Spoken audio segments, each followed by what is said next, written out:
Hello friends, welcome back to our channel. ధనుర్మాసం అంటేనే ముగ్గులు కదా.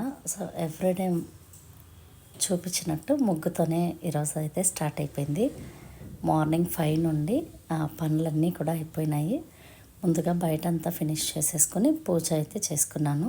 మంగళవారం కదా, మంగళవారం మీరు ఏం చేస్తారంటే నిమ్మకాయతో దిష్టి తీసుకోండి. ఇంటికి ఏదైనా నరదిష్టి ఇలాంటివి ఉంటే పోతుంది. ఈరోజు మన వంట వచ్చేసి రైస్, ఆకుకూర ఎనిపి చేసింది, ఆమ్లెట్ చేశాను. ఆమ్లెట్ అయితే పిల్లల కోసమని చేశాను.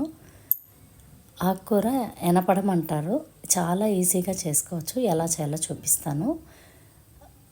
మేమైతే పులగూర అని కూడా అంటాము. ఆ ప్యాన్ పెట్టేసుకొని ఆనియన్, టమాటో, తెల్లగడ్డ, ఆకుకూర, ఎండుమిర్చి అన్నీ కూడా వేసేసుకోవాలి. ప్లేట్లో చూపిస్తున్నాను కదా. దీంతోపాటు ఉప్పు, పసుపు, చింతపండు కూడా వేసేసుకుందాం. రైస్లోకి, చపాతీలోకి అయితే ఎక్సలెంట్గా ఉంటుంది.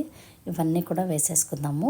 నెక్స్ట్ బాగా ఫ్రై అయిన తర్వాత మనం ధనియాల పొడి వేసుకుంటే సరిపోతుంది.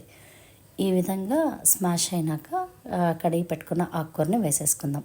ఆకుకూరని వేసేసుకొని మూత పెట్టేసుకోండి. మూత పెట్టి బాగా మగ్గనివ్వాలి. ఇది ఒకసారి మీరు ట్రై చేసి చూడండి. ఇది బాగా ఇట్లా మగ్గిన తర్వాత మనం దించేసుకోవాలి. దించేసుకొని చల్లారనిచ్చి ఎనపాల్సి ఉంటుంది. మేము ఎనపడము, పామడము అని అంటాము. ఇలా ఎనిపిన తర్వాత, లేదా మీకు ఇబ్బంది అంటే మిక్సీ జార్లో కూడా వేసుకోవచ్చు. మిక్సీలో వేస్తే అంత టేస్ట్ అయితే ఉండదు, రోట్లో నూరితే మంచి టేస్ట్ ఉంటుంది.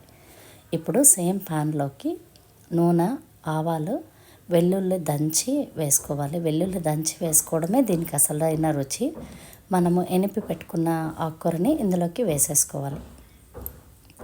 ఆ తర్వాత మొత్తం అంతా కూడా ఇందులోకి వేసేసుకొని ఆయిల్ అంతా కూడా పైకి తేలేంత వరకు వేయించుకోవాలి. వాటర్ అవసరమైతేనే వేసుకోండి, లేకపోతే వద్దు. చాలా మంచి టేస్ట్ ఉంటుంది. ఈసారి ట్రై చేయండి. ఇంకొక మినీ వ్లాగ్తో మళ్ళీ కలుద్దాం. Thank you for watching.